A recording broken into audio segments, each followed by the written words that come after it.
Selamat siang, perkenalkan nama saya Niputu Wisnana Dewi Belinda. Saya dari SMA Kristen Harapan, nomor absen 31, kelas 11 IPS 5. Kali ini saya akan membawakan materi yaitu persiapan atau detik-detik kemerdekaan Indonesia. Diawali dengan janji kemerdekaan oleh Koiso. Sejak Jepang pertama kali datang ke Indonesia tahun 1942, Jepang menyebut dirinya sebagai saudara tua Indonesia dan akan membebaskan Indonesia dari pengaruh imperialisme bangsa barat. Awalnya Indonesia sangat antusias untuk menyambut kedatangan Jepang di Indonesia.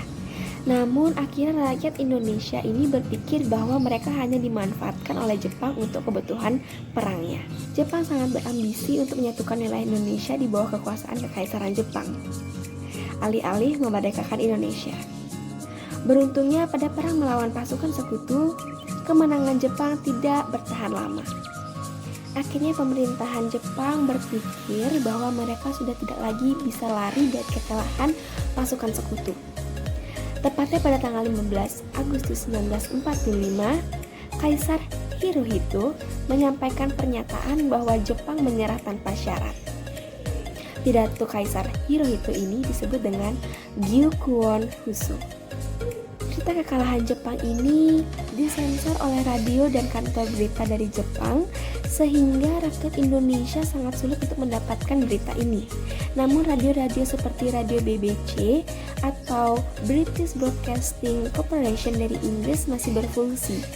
Sehingga salah satu dari pemuda yaitu Sultan Syahrir mendengar berita ini dan menyimpulkan bahwa Indonesia harus sesegera mungkin memproklamasikan kemerdekaan Indonesia.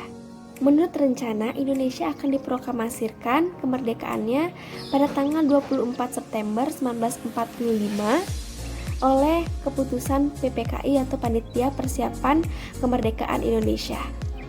Namun, para pemuda berpendapat bahwa Indonesia harus segera mungkin diproklamasikan karena tidak mau dikatakan sebagai hadiah dari Jepang, karena PPKI adalah bentukan dari Jepang. Karena Soekarno dan Hatta tidak setuju dengan usulan para pemuda, akhirnya para pemuda membawa mereka ke Rengas Dengklok untuk melakukan diskusi mengenai persiapan kemerdekaan Indonesia. Di Rengas Dengklok pun akhirnya Soekarno dan Hatta menyetujui keputusan para pemuda.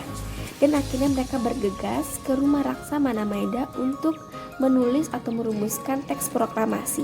Kenapa di rumah Laksamana Maeda?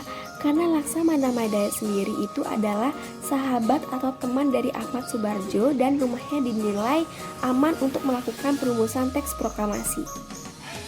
Setelah semua persiapan selesai, akhirnya proklamasi dilaksanakan pada tanggal 17 Agustus 1945 di Jalan Pegangsaan Timur nomor 56 Jakarta Pusat, tepatnya di rumah Soekarno, jam 10 pagi.